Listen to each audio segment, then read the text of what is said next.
अगर तुम एक ट्रेडर हो, जब तक तुम्हें मेरी ये बात समझ आएगी ना, तुम्हें 4-5 साल का स्ट्रगल वैसे ही हो चुका होगा। भाई, एक strategy, fix risk reward, fix risk करना हर ट्रेड में। आपके पास अगर सिर्फ इतना है तो भाई वो मोर देन एनफ है पूरी लाइफ जीने के लिए, बहुत अच्छा पैसा कमाने के लिए, ट्रेडिंग में एक्सेल करने के लिए। आप इधर उधर की वीडियोस, सारा दिन स्ट्रैटेजी की वीडियोस, ये 90% विन रेट, ये 80% विन रेट, ये 100% विन रेट, सच बोल रहा हूँ, खुद के 6 साल के एक्सपीरियंस से बोल रहा हूँ। आपकी तरह मैंने भी हज़ारों रील्स देखी, हज़ारों यूट्यूब वीडियोस देखी, पता नहीं क्या क्या देखा, पर जब एंड आता है ना तो यही समझ आता है कि भाई एक 50% विन रेट की स्ट्रैटेजी भी विद 1:2 रिस्क रिवॉर्ड, यानी कि 100 गवाते हो तो 200 कमाते हो।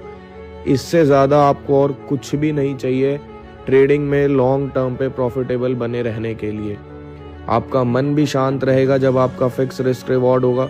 अगर आपका गैम्बलिंग माइंडसेट रहा तो आप लॉन्ग टर्म पे सस्टेन नहीं कर पाओगे, आप बड़ी कैपिटल्स को ट्रेड नहीं कर सकते जब तक आपकी चीज़ें हैफेजार्ड हैं, मैनेज नहीं है। इसीलिए आपके पास हर ट्रेड में एक मैकेनिकल रिस्क फिक्स होना चाहिए कि मुझे इतना ही % हर ट्रेड में रिस्क करना है, चाहे मेरी कैपिटल 1 लाख हो या 10 लाख हो या 1 करोड़ हो। तभी आप बड़े कैपिटल से आगे चल के सक्सेसफुल ट्रेडर बन सकते हो।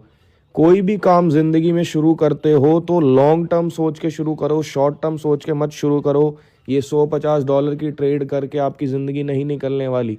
अगर सच में प्रॉफिटेबल बनने का सपना है तो आगे बड़ी कैपिटल भी ट्रेड करनी पड़ेगी, और उसका सिर्फ यही रास्ता है।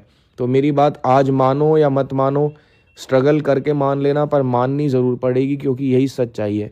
कुछ गलत कहा तो कमेंट करके बताना, बाकी फॉलो करना ट्रेड विद सर।